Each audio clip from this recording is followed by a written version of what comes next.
Sa unang bahagi ng aking video sa part 1 and part 2 ay pinakita ko kung ang different kind of vegetable dito sa farm sa may pinching, and secondly yung kung paano ako nag-harvest ng aking strawberries last time. So quite beautiful, at saka naging masaya yung pakiramdam ko nung nandito ako sa farm, kasi feeling ko lang ba na bumalik ako sa Pilipinas at sa panahon na kung saan nandun ako kasama lagi. At syempre, ah, hindi ka rin katakataka na ang pag-harvest din or pag-picking ng mga strawberries ay masarap. Pero syempre, siguro kapag ka talagang nasa strawberryhan ka na, kailangan mo lang talagang piliin yung best na strawberry, kasi ang timbang talaga ay sobrang napakamahal. Although namahalan ako,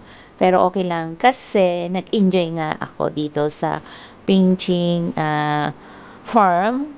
Siyempre, yung mga strawberry naman talaga namang nag-i-encourage sa iyo na pitasin mo sila dahil sa sobrang ang pupula nila. At siyempre, manamis na miss din. Although mainit, pero special naman yung araw na nandito ako.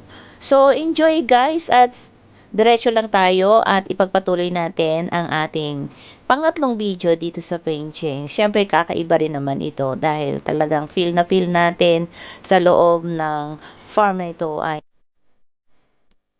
mahal din siya guys. Turmeric siya. And ito yung normal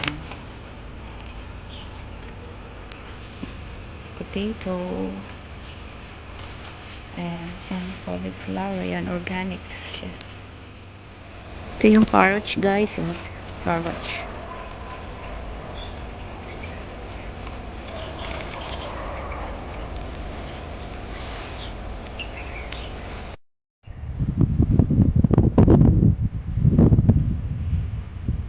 Sobra akong masaya kapag nasa farm talaga, lalo na kapag nakakakita ako talaga ng mga halaman na at namumunga.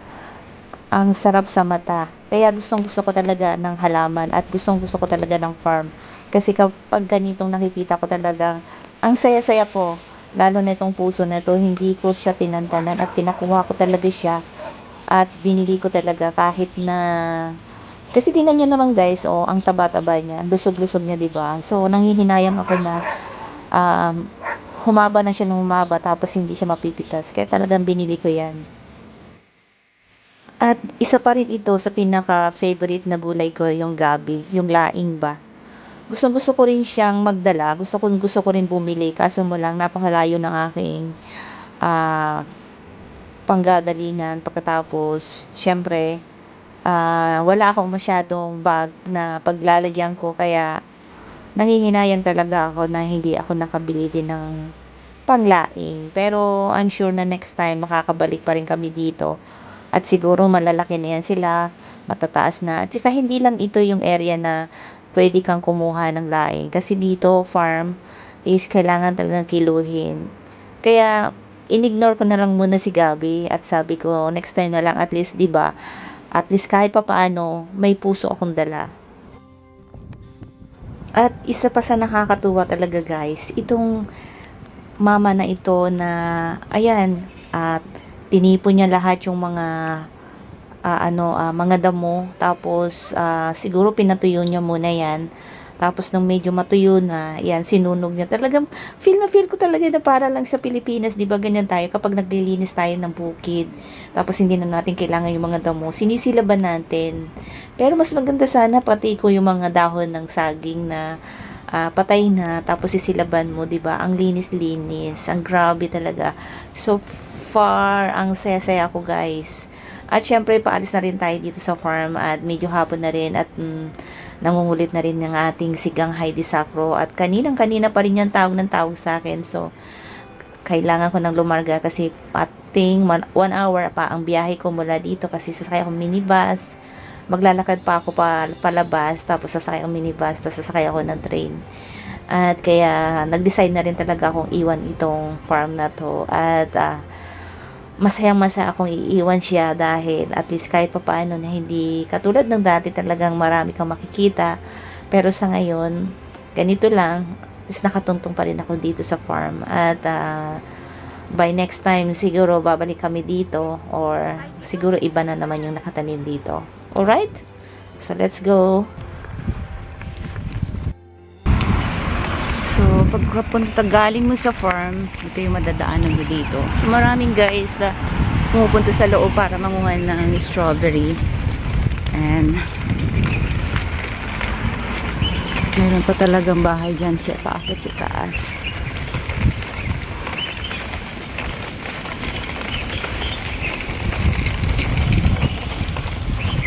So, kailangan na nating bumalik sa labas para makasakay tayo ng minibus. Dalhin tayo sa KCR ulit sa Panling.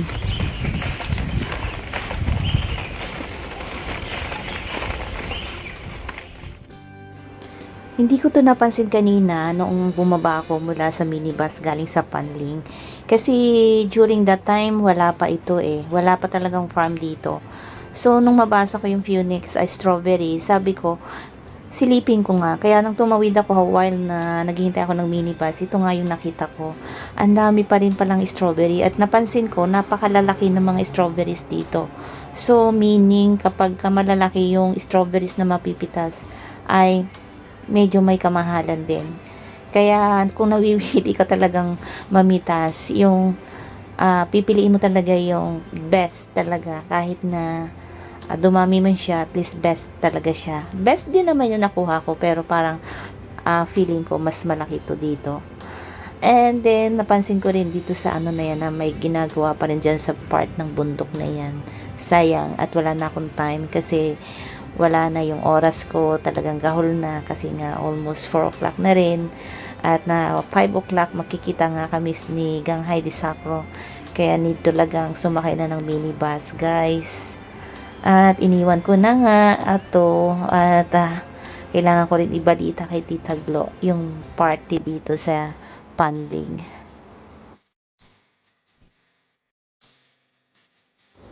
So that's all for today, guys, and that's it sa tatlong video na ipinakita ko at ibinahagi ko sa inyo.